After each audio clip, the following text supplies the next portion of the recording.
Welcome to a conversation with Senator Michael Moore. Senator Michael Moore is our state representative, our state senator, I'm sorry, not representative. He's a state senator representing the town of Shrewsbury and 5 other communities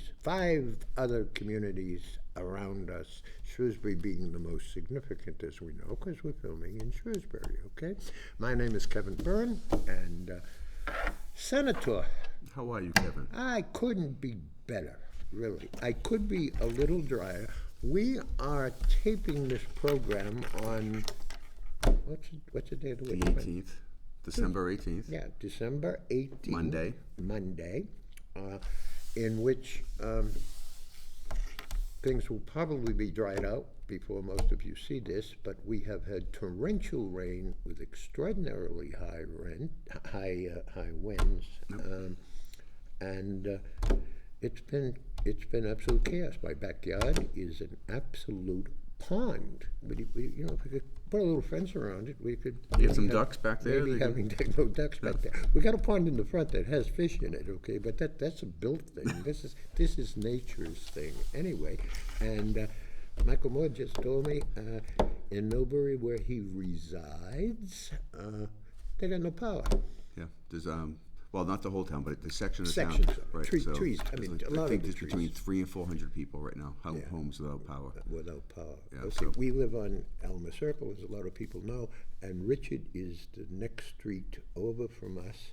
And we look out the window, and all of a sudden the Selco trucks are all over Richard Avenue. Apparently a reasonably good tree came down, obviously over the power lines, and there it was.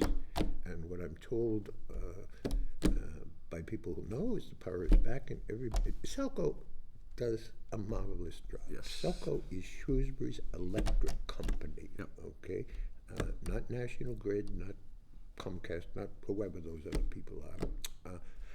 And the service we get from those group of people is absolutely fantastic. So hopefully it will all dry out so that we may celebrate Christmas, which is coming up. Yes, and just be thankful that it's rain and not snow that Not we've had. snow. I'm not going to mention what we talked about just a while ago. I saw somewhere on the news or in some newspaper that an inch of rain equates to 13 inches of snow, and that seems absolutely bizarre. Yeah. Because over yesterday and today, and by the way, we're filming this at 4 o'clock in the afternoon. It's still It's still raining coming out down, there. yeah. It would be the blizzard of 78 all over again. Yeah. Really and truly. Oh, in any event, here we are. We're back. We did a nice program in November, and we're doing one now here in the middle of December, and sometime in January we'll figure out how to do another one with Liz and Alex and all of these great people involved in this program. So we'll have lots more of exciting things to talk about. Well, we have been talking about the state budget on this program in November, and we were talking about it whenever the one was before that. And when we talked about it in our November program, it still was TBA, to be announced. Yep. And now we can report, and Senator Moore can report that he voted for the passage, which has now become law, of a $3.1 billion, that's with a B, Yes. dollar budget. Yes. Okay, which includes not only new money, but it includes closing out monies that were already, there were 2 supplemental budgets, Right, and they got that were merged to one. together. Okay, so it does the Healy money that you wanted, $250 billion, and then the state employees get paid. Whatever. And the closeout budget also is the one that, when we get bills in at the end of the fiscal year, Yep. that we may need more money, that's what the close of it's the authorization, the expenditure of the funds to close out the last fiscal year. Got it. Now, usually, that is done by the end of September into October. When has it ever been done? By the end of, Well, no, December? the closeout budget. Oh, I see. The budget itself, that's different, but the closeout budget is usually done until October, November. You know, it very seldom go past October, because the comptroller's office needs to close the books out. Ding, ding, right? So now the way the process works, and I think we talked about this last time, the Senate cannot do a money bill unless, so a money bill is a tax bill or anything that's raise and appropriate money. So the House has to do it first. Right. So the governor sent over the SUP and the closeout SUP back in late summer. Yep. The House sent it to the Senate I know the date. Go ahead. November November. 6th or 7th, and we did it. The 8th, because we did it 6 days later on the 14th. I was going to say, you guys were there camped out. You got it done in 6 days. We did. It was done in 6 days. And when you got it done in 6 days, there were some substantial differences. Yes. Between what the House of Representatives sent over to you, Yep. And what your concepts being. I mean, the 40 state senators. But those different concepts dealt with. Sure. Mainly dealt with did deal with the $250 million in the migrant funding. Healy's money, right? Yep. Okay. And the House bill we talked about this in the last program, is, what the House sent over to you is they say, we're sending you the money, but, we want to really be in charge of the money, Right. and we'll decide, when you can spend it and when you can't spend it. And your view, you obviously, as one of the leaders in the House, is saying, we've got to give some flexibility, okay? Otherwise, it just gets cuckoo afterwards. Correct. That got, finally, when committees and small group got together and the rest of it, that pretty much got eliminated. Yes. And Yep. what came through was basically the Senate bill. For them, I guess. I mean, there's the only really differences were those one sections. So, Sure. So were that section and the issue with the soccer field. So, Right. Basically, I think it's closer to what the Senate wanted. So basically, what the bill did do is it provided $250 million for emergency shelter and housing, including support services, resources, and school reimbursements. Yeah. So the migrants coming into those communities are attending those schools. So we are making sure that we are trying to reimburse the school districts so that the city and town do not have to cover those costs. One of the concerns that every superintendent throughout Massachusetts had is that we'll take them all in, but how are we going to pay for what additionally is going to be required? So Right. that's a great part of the bill. The bill requires reporting on the emergency shelter crisis every 14 days. Yeah. So they've got to report to the legislature on that. Yeah. $10 million of funding that will go to resettlement agencies. Yeah. $2 million in funding that will go to support career centers for immigrants and refugees. So this is we could try to get them to work. Great idea. Get them their work visas and get them to work. Yeah. And the funds will be used to open temporary shelter sites for families on the wait list. There was another $370 million. This is what you were going to about the collective bargaining agreements. Yep. So back in the spring, the state settled several contracts with different state unions for employees, public sector employees. Yeah. So $378 million to fund collective bargaining wage increases for state workers. Right. $75 million for school districts impacted by school education tuition rate increases. $15 million for disaster relief. And then $500,000 for the Commission on Lesbian, Gay, Bisexual, Transgender, Queer, and Questioning Youth. Right. And Then, that's the bingo.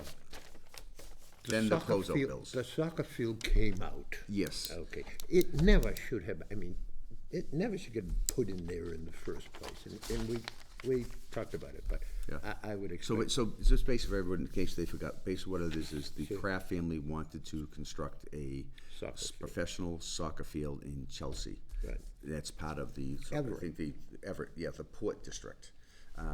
Economic development for the Port District. The House didn't have it in there. Two versions, that's the closeout SUP or the governor's SUP. that got merged into one. They Right. didn't come over as Yeah. part of it. Senate added it, so that didn't make it in the final version. So that's one of the things that they couldn't come to agreement on and ended up getting jettisoned from the final bill. Okay.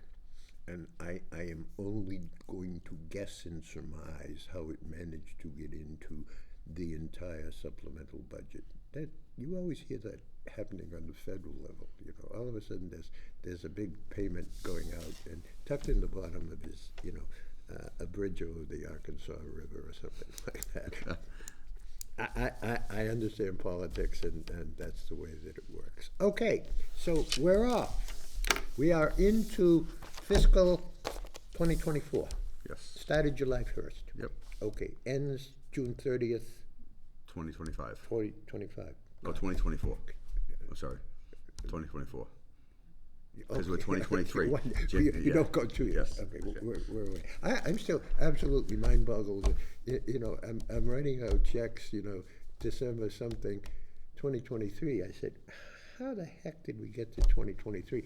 Basically because I eliminated from the calendar of the world in my mind the years 2020 and half of 2021. So I didn't even count those. Okay, nothing happened during those. But you notice most people, when they're trying to date something, Yeah. say, well, post or pre or post the pandemic. Yeah, exactly. Everyone builds everything around that. Exactly. But another funny thing, though, Kevin, and you and I have this same trait, which we're probably part of a very few people that still use checks. Checks. I still sit down and write checks out for bills. I do. I am, as I think you are, kinesthetic. Kinesthetic means you have to touch things. Everything is important. You have to touch. Okay.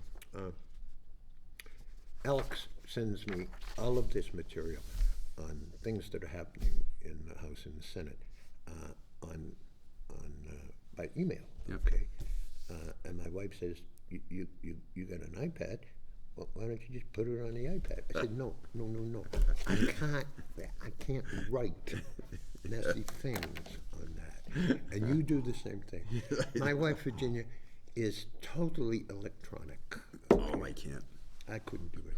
Well, my problem would be financial survival, because you're pushing those buttons. I don't have a clue half the time what I'm doing. Okay, for all of the years that I practiced law with Kelly Ennis, who's my paralegal secretary, laundry and morale officer, all that sort of stuff. Okay, with the computer, if it couldn't work, it was Kelly, get in here. Okay, and Kelly come in and fix it. Okay. When it happened at home, it was, Virginia, come out here. My world has been run by extraordinarily bright, intelligent, and attractive women, one of which is my wife. Well, they're all friendly. But that is funny. So do you still, when I use my ATM card, Yeah. I still get a receipt, and then when I go home, I take the receipts and I deduct everything from my checkbook. Yeah, okay. I put it in Quicken. And by the way, right at the moment, my Quicken doesn't work. So I'm stuck. So that's been my argument. People make fun of me about that. I'm like, well, someday when the system goes down, I'm going to have an accurate amount of what's in here. And they're all going to be. I got to tell you, TD Bank, said we're going to send you a monthly statement of what you put in, what you took out, and it'll be all electronic. And I said, I don't know, we had some kind of difficulty at some point with something, and they said, well, it's electronic. I said, I want paper. Paper. I'm from Boston. Paper, not paper. Paper, okay? So, and I saw last month on the paper thing, $3 charge, paper statement charge. So it's $3 now. At least they're going to get $3 out of me, but that's okay. I'll spend the $3. You know what else? When you write the check out, Yeah. to me it helps me remember what I'm spending for expenses. Exactly. You think if you have it just being deducted from your account, Yeah.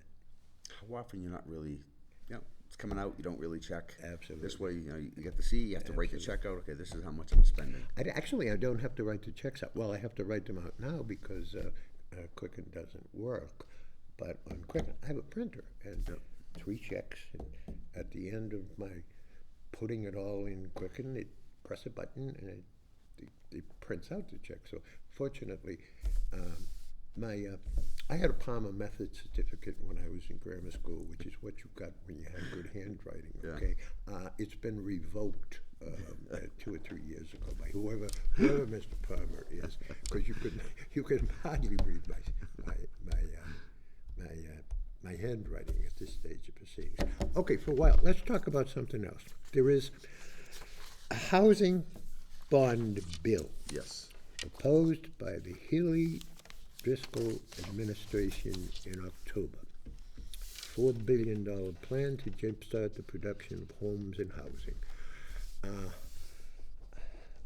Mara Healy obviously is aware of the crisis we are all having, as are most hopefully smart people aware of it. And I mean, housing is insane. You know, I read the Globe every day, and I read the Sunday Globe, and I look at the prices of houses that are listed in the section of the Globe that's, you know, properties for sale and all of this sort of stuff, and an interest rate that has gone up. In my mind, it's not exactly the end of the world, but I mean, the cost, and then they're not available. There's no place to live. What's this do? Well, so this plan, their estimates is that there will be the creation of 40,000 new homes that would not be built, including in that 40,000 would be 22,000 new homes for low-income households, 12,000 new homes for middle-income households. Okay. It will preserve, rehabilitate, or make resiliency improvements to 12,000 homes for low-income households, support 11,000 more moderate-income households, fund accessibility improvements, Okay. 4,500. Let me stop you there. Is this money we give to people to build homes? I'm looking at all this and To build homes and also the to- package, it said, you know, okay, you know, these are homes that are going to be built that wouldn't otherwise, and houses that would be rehabilitated that are not being rehabilitated. You passed a law. Who pays for it? I mean, there's a $4 billion plan. The taxpayers eventually pay for this. No, but what's the $4 billion stand the for? $4 billion is the amount they are looking for us to authorize them to borrow. So a bond bill is a borrowing bill. Gotcha. So when we appropriate the $4 billion, when at some point when we pass the housing bond bill, Okay. you may actually see us appropriate something that's $6 billion. But the governor only is submitting $4 billion worth of projects. Okay. So basically the earmark really would Okay, be. so the Commonwealth of Massachusetts, and that's the purpose of bonds, Yeah.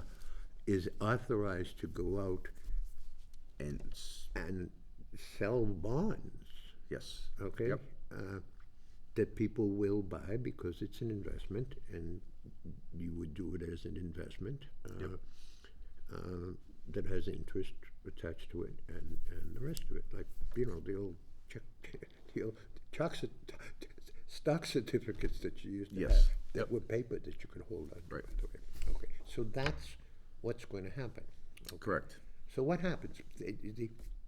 So basically, we authorize them to expend that much money. Yeah. They will then go through all the projects, They being the administration, and okay. determine which ones they want to fund. I got you. Okay. So, and then actually, so as this moves through, representatives in the House will do amendments, so you may see local projects that they are looking to, hopefully with the municipality support, that that the municipalities probably coming to them with saying, look, we could use access to money for this. Okay.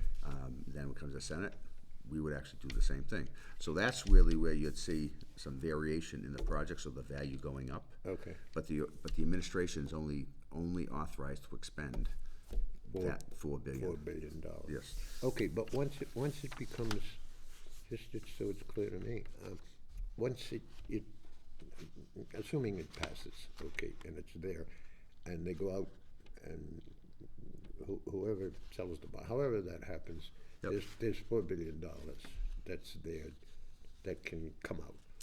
Who spends it? Is it the administration? The administration spends Yeah, it. but you were just saying people can come in, like a rep can come in. Well, no, I'm talking about during the passage of this. This hasn't been passed yet. Once this is passed, Okay, once this goes through the House and the Senate, and then the governor signs it, Yeah. what happens is the administration will then go through the projects. right, Now, there could be other projects that we hopefully would get added to this at that point. So a good example is the environmental bond bill that we did a couple of years ago. yeah, I was able to get $5 million in the bond bill for the remediation of I think it was 4 or 5 million gallons of sewage that went into the water in Lake Quinsigamon turned a different color. yes. So that was not part of the original environmental bond bill that the administration filed.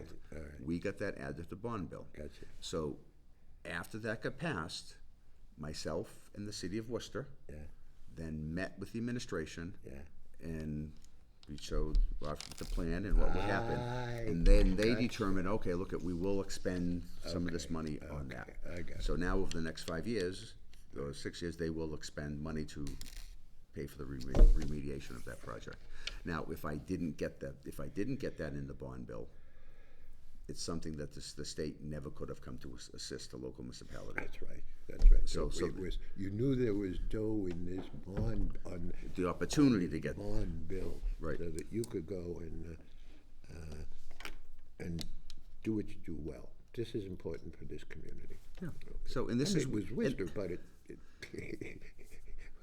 we got the other half of the lake over there. and this it is was where, terrible. and this is that's where a lot gonna- of you'll have the administration, they'll have their projects they've identified. Sure. But the local municipalities may not have had the opportunity to say, hey, look we've got this issue. Right. So that's the role of the senator or rep then to try to get that included in this. Gotcha, okay. So also on this, there's 1.6 billion to repair and modernize state-run public housing units. There's That's good. Yep, That's there's good, 800 million for Affordable Housing Trust Fund. Right. 425 million for housing stabilization and investment. Right.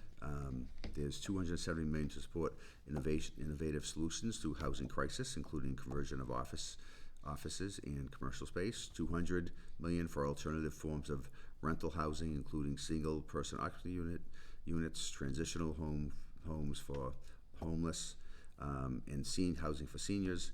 Another 175 in the Housing Works Infrastructure Program to encourage. Okay, so if this passes, Mike, and let's just say, and we do understand, this isn't gonna be the end of it, it's just what Marlo wants, okay?